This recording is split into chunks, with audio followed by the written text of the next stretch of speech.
Hi, this is Roger. Thanks for dropping by. The continuation of the mammoth watering session. I don't ever want to have to do my whole set of orchids in one go ever again, and even split over 2 days. It's been quite a headache, but a few little surprises.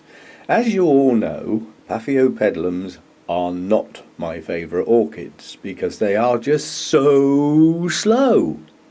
But they have their good sides, and this is one of my better ones. I forget what that's called. Oh, Magical Venus. You could probably Google that and find what the bloom's like. It will look like a slipper orchid with pretty patterns on the lip and things, but this one does represent a reasonable plant, and hey presto, we have a bud. Yay, we have a bud. So that one's going to flower eventually. This is by far my best Paphiopedilum. This was bought as a 2-shoot plant last year from Burnham's, and it promptly pushed up another couple of new shoots, one of which now has a bud. This is a species, this is Maudii, but what I like about this plant more than anything is what's in the pot. Boy, is that a good root system. Now what I do with my paphs, because these are terrestrials, they do not like lots of light round their roots. That's not how they would grow. So I cheat. I put them in clear pots so that I can see what's going on in the pot. I like to see what's going on in the pot. That's how I am. That way I can find problems way in advance of them doing damage. That's my theory. But I put them inside dark pots.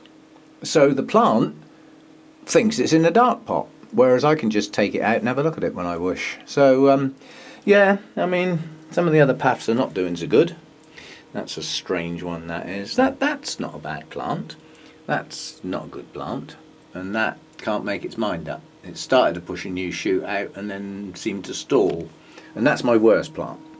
This is the worst nightmare of Paphiopedilums. The idea with a paph is, I'm just turning it sideways on so you can see the progression. They do have a rhizome in there, albeit very tight. Yeah, very, very short distances. But that's the original growth. That I believe that flowered. It then produced this growth, which promptly flowered. And now it's got a new growth going on. Now the theory to get a specimen plant on a paph is that you have these older growths live. They actually stay there and they support through the rhizome, like other orchids do, the new growths. And then if you're lucky, you might get a couple of new growths at the same time. Well, this one's just decided not to play ball. It's not having it. Now, I'm pressing that dust with my finger because I'm not sure what that is. I think it's just dust where I'm where they don't get looked after, quite honestly. They get stuck down there out of the flipping way where I can't see them. But I do love these little ones. I mean, look at that. That's not actually my plant, that's my daughter's. But that's a smashing plant. Yeah? That's a really nice plant. I don't even know what it is. Let's see if I can dig it out. As I say, it's not mine. Oh, it's a type of Delanati. So genuine miniature. Doesn't take up a lot of room. And that one's doing quite nicely. And there's another mini that's also my daughter's at the moment. Oh, I can't see what that says. There's some moss in the way. But yeah, the mini paphs are quite nice. There's another one back there recovering. I haven't told my daughter yet. She's got enough on her plate. But basically that I brought her plants down to look after her, and that one fell out of the pot because it had nothing on the bottom of it. The roots had rotted right off. And I'm desperately trying to get that to sprout some new roots in the moss before she sees it. I'll see what I can do. You can only do what you can do, you know. It may recover. Anyway, Paphiopedilums, not my favourites. As far as looking after these is concerned, you do need to bear in mind they are at least semi-terrestrial, if not fully terrestrial plants. So they don't like big, fat, airy gaps in their mix, like you would, say, a Phalaenopsis or a Cattleya. You know, lots of air around the roots. That's not how they grow. So, I mean, in my mix, I tend to use the small bark I add some sphagnum in, and I've usually got some sponge rock with giant perlite in there for a bit of aeration. But yeah, they like quite a tighter mix. They also don't like giant pots. I mean, strictly speaking, that's a good sized pot for that size plant. That pot's a bit big, but it's the only one I had at the time. Seriously, I'd run out of pots when I last repotted all of these. But I mean, as far as looking after them, they say that the ones with the mottled leaves like warmer temperatures than the ones with the green leaves. Now, I don't have any of the plain green leaf ones. They tend to grow bigger. Not all of them, but they tend to grow bigger. And quite honestly, these are big enough, given that, you know, you're only going to get 1 or 2 blooms a year until you get a specimen-sized plant. And I don't want plants like that take up a huge amount of space, but I would have this plant for its leaves if it never bloomed. It's lovely. Yeah?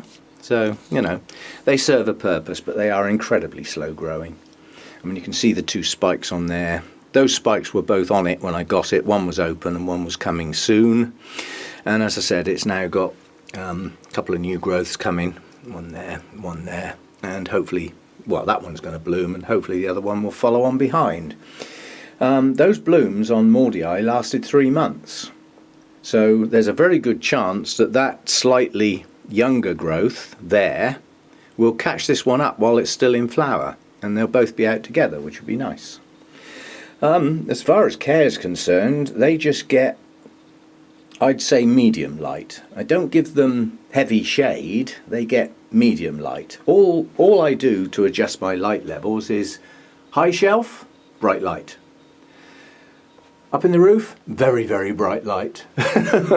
Top shelf, quite bright light, but semi-shaded by plants above. Bright light, top shelf, very bright light, nothing in the way, cattleyas. Yeah? Slightly less light as you get lower down until you get into the, I won't say deep shade, because the sun does come in that window, you know, when it comes out and decides to play. When we get some sunshine, it comes straight in that window. Okay, it's got 2 layers of shade netting, but as you can see, I've got some Phalaenopsis lurking lower down. That's a compromise. Phalaenopsis are probably the plants in this plant room that need the most heat. The place where the most heat is also has the most light. They can't go up there. They're frazzle. So I compromise. They don't get the warmest spot, but they get the spot that's right for absolutely everything else. And until we get into the winter, although that's not the warmest spot, it's plenty warm enough. So they do okay. And again, you know, the heavier shade, things like Restrepias and Masdevallias tucked in under there, and my little Miltoniopsis down on the floor. That really is the coolest spot I've got. Yeah, so Paphiopedilums, like them, hate them, don't take much notice of them in my case. They just lurk around in the background until they do that. And when they do that, I show an interest in them. So if you want to catch my attention, guys, get some buds up. And in some cases, get some roots on the go, because you're a bit thin on the ground on the root front. As I say, that's by far my best plant. I mean, that's a good root system. Yeah, lots of active growing tips, some older roots in there. It's doing well. It obviously likes the way it's being looked after, i.e. neglected, ignored. The only thing I try not to do, for obvious reasons, is let them get bone dry. At worst, a day at the most, but I just don't. I don't like them soggy wet like they are now. I've just watered them and they're absolutely soaking because they've got quite a lot of moss in there. But that's not going to last long. With evaporation and the temperatures at the moment, obviously a lot more care in the winter about watering these things. Yes, they like to stay moist, but they don't like to be soggy. I don't think there's many orchids that do like to be soggy, quite honestly. You could just almost say that across the board. Don't keep orchids soggy. And yet some do. Deces can stand in water, you know. So there are exceptions. Frags actually quite like a lot of water. Some people stand them in water. So, you know, there are exceptions. But these like to be just moist all the time, which is absolutely impossible because at some point you've got to water them. When you water them, they're soaking wet. but then the quicker they dry the better, and the nearer they get to dry the better in my book. You know, when a plant's soggy like that, it's not getting any water, not for some time. These two probably won't get watered for 7, maybe even 8 days now. They got a fair bit of moss in there. They're going to hold that moisture, and I like the plant to use the moisture up if it can, if it's got a good enough root system, rather than it just evaporating. It does the plant a lot more good if it can take the nutrients in rather than losing it to the atmosphere. Yeah, so Paphiopedilums, not my favourites. Some people have vast collections. We've got one guy at the Orchid Society actually hybridises them and grows them. He's got RHS awards and named plants that he's done himself and all that sort of stuff, and it's what he loves, and he brings a lot in to sell. Yeah, they're not that cheap. But then if you look at the work that somebody's done of growing these things from seed, because these things don't mericlone, for some reason they won't have it, unless that is old information and they've now got that to work. But the last I checked out, you can only produce these from division or seed, and that's a slow process. Some of these need 6, 7, 8 years before they bloom. That's a long time and a lot of effort to get a blooming sized plant, which is probably still a single growth with one bloom, and then you've got to wait for it to shoot out the side and get another one going. So slow, so slow. Anyway, just a quick look at my paths, and at least I've got 2 buds on the go. What is it now? Coming to the end of September.